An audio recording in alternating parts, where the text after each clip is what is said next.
Centre of Indian trade unions जिल्हा समिती सोलापूरच्या वतीने केंद्र सरकारने लागू करू पाहणाऱ्या 4 श्रमसंहितांविरोधात राज्यव्यापी आंदोलनाची हाक देण्यात आली। त्या अनुषंगाने सोलापूर येथे सीटूचे राज्य महासचिव कॉम्रेड एम.एच. शेख, राज्य उपाध्यक्ष युसुफ शेख मेजर यांच्या नेतृत्वाखाली जिल्हा परिषद पूनम गेट येथे जोरदार निदर्शने करण्यात आली। यावेळी शासन निर्णयाची प्रतिकात्मक होळी करून केंद्र सरकारच्या कामगार विरोधी धोरणांचा निषेध करण्यात आला। यावेळी कार्यकर्त्यांनी 4 श्रमसंहिता रद्द करा, कामगार कायदे पायदळी तुडवणाऱ्या केंद्र सरकारचा धिक्कार असो, मोदी सरकार की तानाशाही नहीं चलेगी, इन्कलाब जिंदाबाद, कामगार एकता जिंदाबाद अशा घोषणांनी परिसर दणाणून सोडला।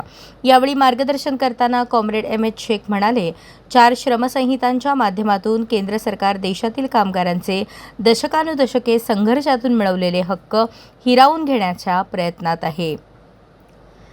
ते पुढे म्हणाले की महागाई, बेरोजगारी आणि कंत्राटीकरण वाढत असताना कामगारांना सामाजिक सुरक्षा, हमी वेतन आणि सुरक्षित रोजगार देण्याऐवजी कॉर्पोरेट हितसंबंध जपले जात आहेत।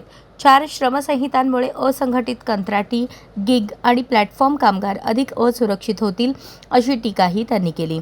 सीटूच्या वतीने 4ही श्रमसंहिता रद्द कराव्यात, सर्व कामगारांना सन्मानजनक किमान वेतन लागू करावे, संघटना व संपाच्या अधिकाराचे संरक्षण करावे, ठेका पद्धतीला आळा घालावा अशा मागण्या करण्यात आल्या। यावेळी comrade M H. Shaikh, Nasima Shaikh, Nalinitai Kalburgi, Vyankatesh Kongari, Murali Sunchu, D. Ramesh Babu आदींनी सभेला संबोधित केले। आंदोलन यशस्वी करण्यासाठी दाऊद शेख, नरेश दुगाने, विक्रम कलबुर्गी, बालाजी तुम्मा, नरसिंग बुगले, रफिक काझी, बाबू साबळे, आप्पाशा चांगले, वसीम मुल्ला, राजेंद्र गेंट्याल, वीरेंद्र पद्मा, विजय हरसुरे, बालकृष्ण मल्ल्याळ, शिवा श्रीराम, बालाजी गुंडे, प्रवीण आडम, प्रकाश कुऱ्हाडकर, अंबादास बिंगी, किशोर मेहता आदींनी परिश्रम घेतले। कॉम्रेड विल्यम ससाणे यांनी प्रास्ताविक केले।